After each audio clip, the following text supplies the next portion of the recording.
اعوذ باللہ من الشیطان الرجیم بسم اللہ الرحمن الرحیم۔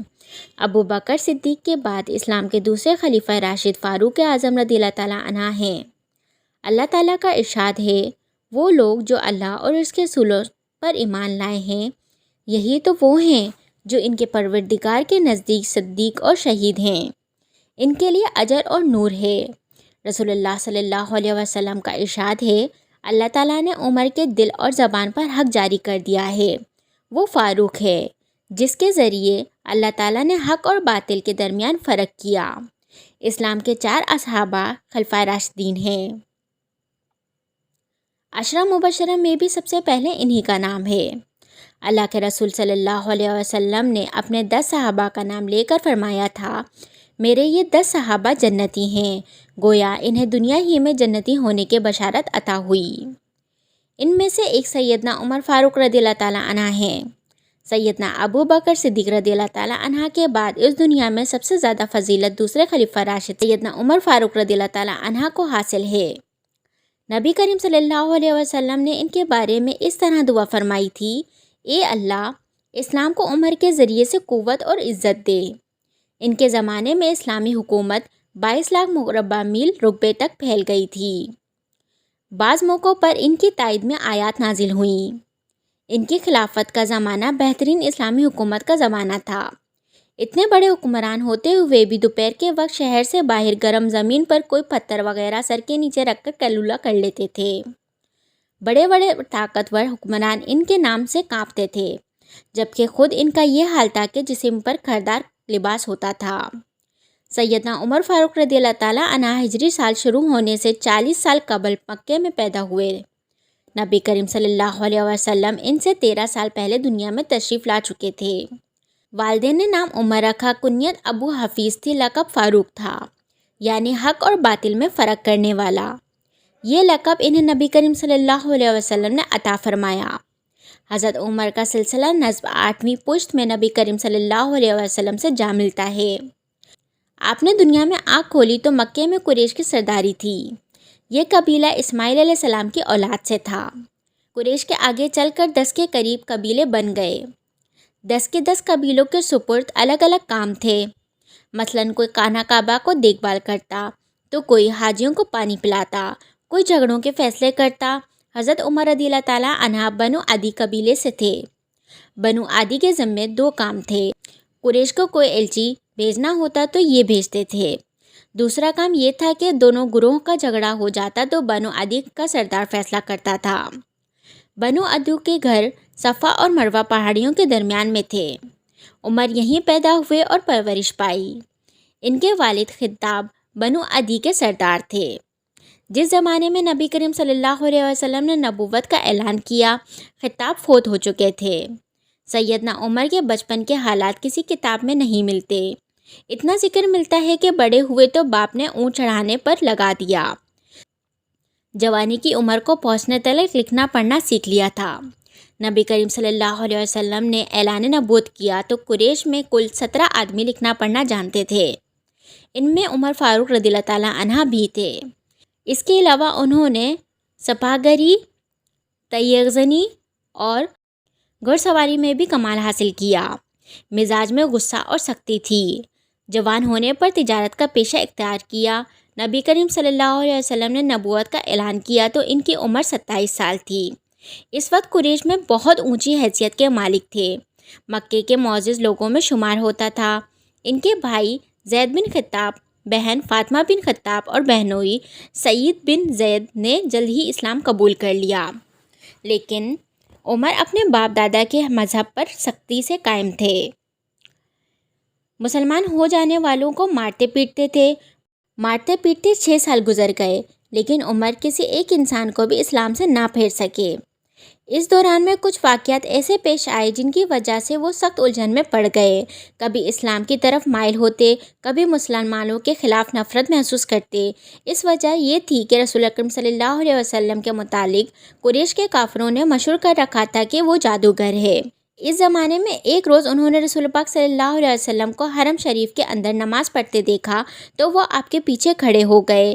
اس وقت آپ صلی اللہ علیہ وسلم قرآن پاک کی بلند آواز میں تلاوت کر رہے تھے۔ اللہ کے کلام نے ان پر بہت اثر کیا، انہیں یقین ہو گیا کہ آپ تو جادوگر نہیں ہیں۔ دل میں اسلام کے لیے نرم گوشہ پیدا ہو گیا، لیکن باپ دادا کا مذہب چھوڑنے پر اب بھی تیار نہ ہوئے۔ قاسم بن عثمان کی روایت میں آیا ہے کہ ایک دن طبیعت نے جوش مارا ارادہ کیا کہ جس ہستی کی وجہ سے وہ الجھن میں ہیں کیوں نہ انہیں ختم کر دیں۔ چنانچہ ننگی تلوار ہاتھ میں لے کر نکلے۔ راستے میں ایک مسلمان نعیم بن عبداللہ مل گئے۔ انہوں نے پوچھا، خیر تو ہے، ننگی تلوار لیے کہاں جا رہے ہیں؟ بولے، محمد کو قتل کرنے جا رہا ہوں۔ نعوذ باللہ۔ نعیم نے کہا کہ پہلے اپنے گھر کی تو خبر لیں، آپ کی بہن اور بہنوئی مسلمان ہو چکے ہیں۔ سیدنا عمر الٹے پاؤں بہنوئی کے گھر پہنچے۔ اس وقت ان کی بہنوئی سعید بن زید اور فاطمہ بن خطاب کے گھر میں رسول اللہ صلی اللہ علیہ وسلم ایک صحابی خباب بن ارد بھی موجود تھے۔ خباب بن ارد انہیں قرآن سکھا رہے تھے۔ عمر نے دروازے پر دستک دی تو خباب گھر کے ایک حصے میں چھپ گئے۔ فاطمہ نے قرآن کے اوراق چھپا دیے، لیکن عمر تلاوت کی آواز سن چکے تھے۔ اندر پہنچ کر پوچھا، کیا پڑھ رہے تھے؟ مجھے معلوم ہوا ہے کہ تم مسلمان ہو چکے ہو، اپنے باپ دادا کے مذہب سے پھر گئے ہو۔ یہ کہہ کر انہوں نے دونوں کو مارنا پیٹنا شروع کر دیا۔ بہن کے سر پر ایک لکڑی ماری، ان کے سر سے خون بہہ نکلا۔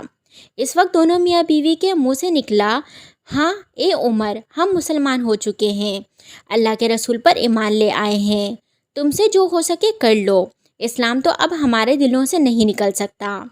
عمر نے بہن کا خون دیکھا اور یہ الفاظ سنے تو غصہ ٹھنڈا ہو گیا۔ بولے، اچھا جو تم پڑھ رہے تھے مجھے دکھاؤ۔ بہن نے اور اوراق انہیں دے دیے۔ ان پر سورۃ طٰہٰ لکھی تھی۔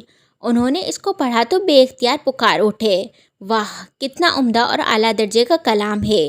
یہ سن کر خباب بن ارد بھی باہر نکلے اور بولے، اے عمر، مجھے امید ہے اللہ تعالیٰ نے اپنے نبی کی دعا پوری کرنے کے لیے آپ کو چن لیا ہے۔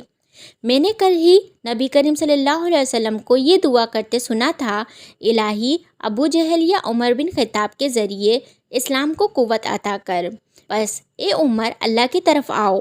یہ سن کر سیدنا عمر فاروق رضی اللہ تعالیٰ عنہ نے کہا، مجھے محمد صلی اللہ علیہ وسلم کے پاس لے چلو۔ نبی کریم صلی اللہ علیہ وسلم اس وقت دار ارقم میں تھے۔ حضرت عمر رضی اللہ تعالیٰ عنہ خباب بن ارد کے ساتھ کمر سے تلوار لٹکائے وہاں پہنچے۔ دروازے پر دستک دی۔ ایک صحابی نے اندر سے ایک چھری سے جھانک کر آپ صلی اللہ علیہ وسلم کو بتایا، باہر عمر تلوار کمر سے لٹکائے کھڑے ہیں، نہ جانے کس ارادے سے آئے ہیں۔ آپ کے چچا سیدنا حمزہ رضی اللہ تعالیٰ عنہ بھی اس وقت وہاں موجود تھے۔ یہ بہت بہادر تھے، فوراً بولے، انہیں اندر آنے دو، نیک ارادے سے آئے تو ٹھیک، ورنہ انہی کی تلوار سے ان کا سر اڑا دوں گا۔ رسول اللہ صلی اللہ علیہ وسلم نے بھی فرمایا، انہیں آنے دو۔ چنانچہ دروازہ کھول دیا گیا۔ عمر اندر داخل ہوئے۔ آپ صلی اللہ علیہ وسلم اٹھ کر ان کی طرف بڑھے، ان کی چادر کو مٹھی میں دبا کر زور سے کھینچتے ہوئے فرمایا، خطاب کے بیٹے، تم کس ارادے سے آئے ہو؟ سیدنا عمر رضی اللہ تعالیٰ عنہ نے عرض کیا، اے اللہ کے رسول، میں اللہ اور اس کے رسول پر ایمان لانے کے لیے حاضر ہوا ہوں۔ اس پر آپ صلی اللہ علیہ وسلم نے زور سے اللہ اکبر فرمایا۔ باقی مسلمانوں نے بھی اللہ اکبر کا نعرہ لگایا۔ اب عمر رضی اللہ تعالیٰ عنہ نے کلمہ پڑھا، پھر بولے، اے اللہ کے رسول، کیا ہم حق پر نہیں ہیں؟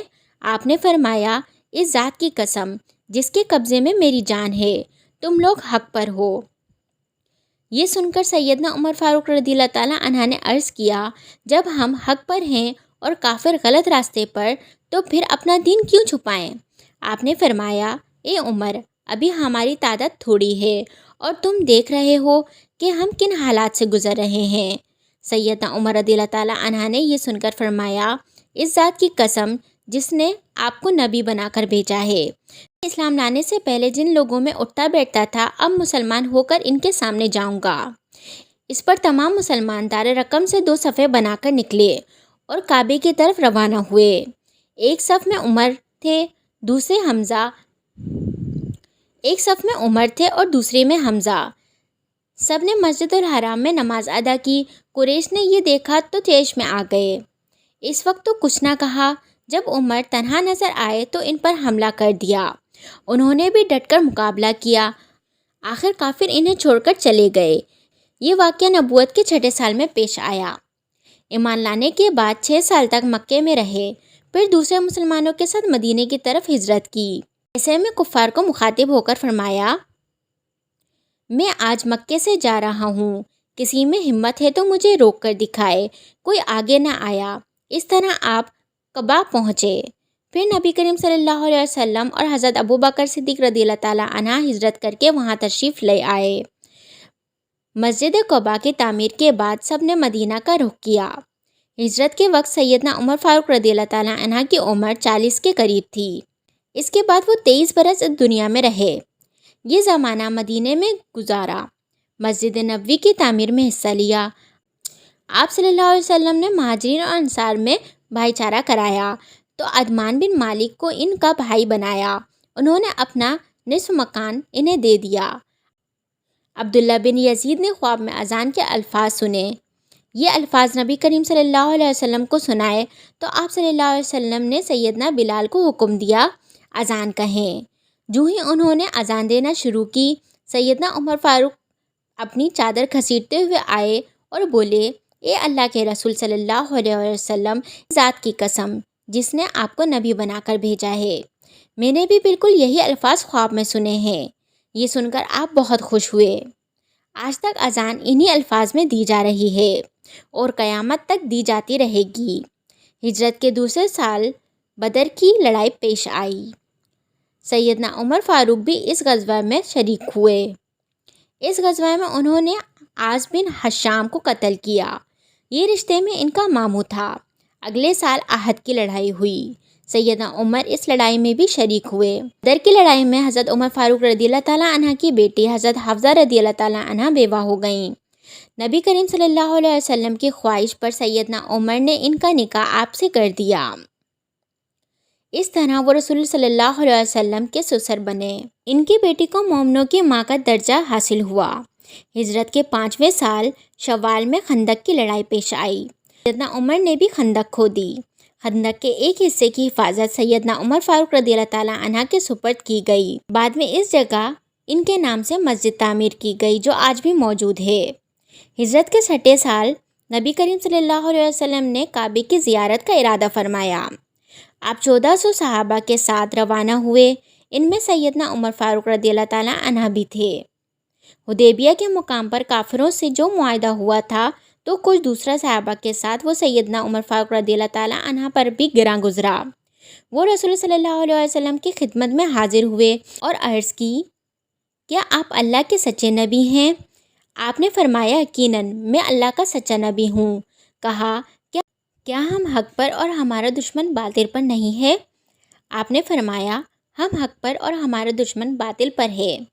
کہا، اے اللہ کے رسول، جب ہم حق پر اور ہمارا دشمن باطل پر ہے تو پھر دب کر کیوں صلح کریں؟ آپ نے فرمایا کہ میں اللہ کا رسول ہوں، اللہ کے حکم کے خلاف نہیں کرتا، وہی میرا مددگار ہے۔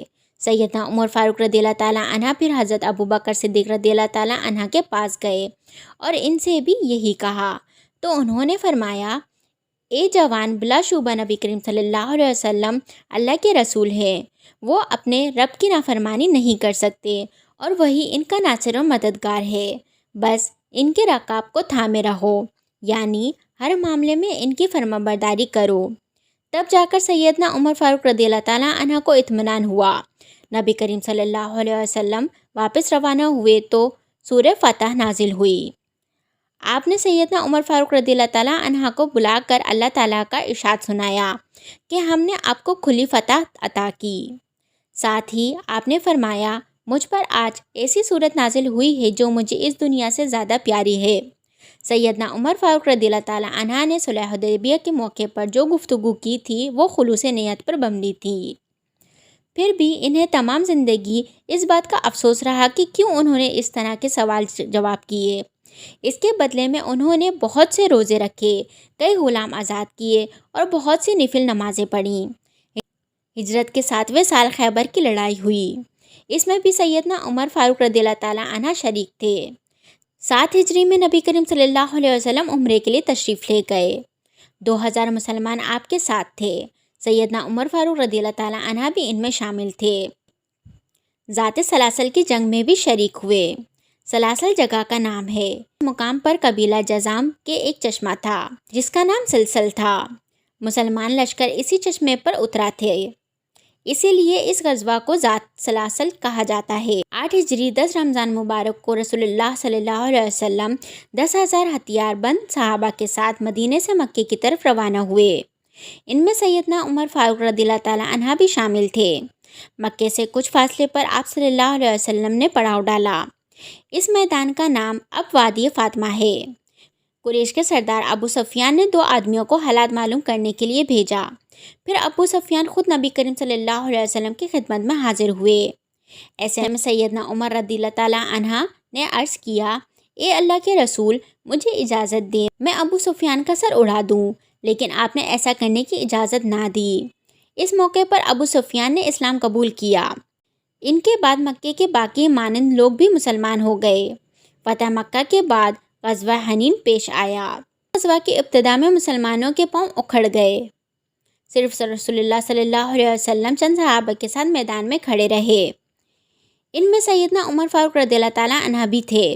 پھر سیدنا عباس رضی اللہ تعالیٰ عنہ کی آواز پر مسلمان پلٹے اور کفار کو شکست دی۔ تبوک کی لڑائی کے لیے سیدنا عمر فاروق رضی اللہ تعالیٰ عنہ نے اپنے مال کا نصف حصہ نبی کریم صلی اللہ علیہ وسلم کی خدمت میں پیش کیا۔ حجۃ الوداع کے موقع پر بھی سیدنا عمر فاروق رضی اللہ تعالیٰ عنہ ساتھ تھے۔ اس حج کے بعد ہی آپ صلی اللہ علیہ وسلم اس دنیا سے رخصت ہوئے۔ جب آپ صلی اللہ علیہ وسلم نے رحلت فرمائی تو سیدنا عمر فاروق رضی اللہ تعالیٰ عنہ کو آپ کی وفات کا یقین ہی نہیں آتا تھا۔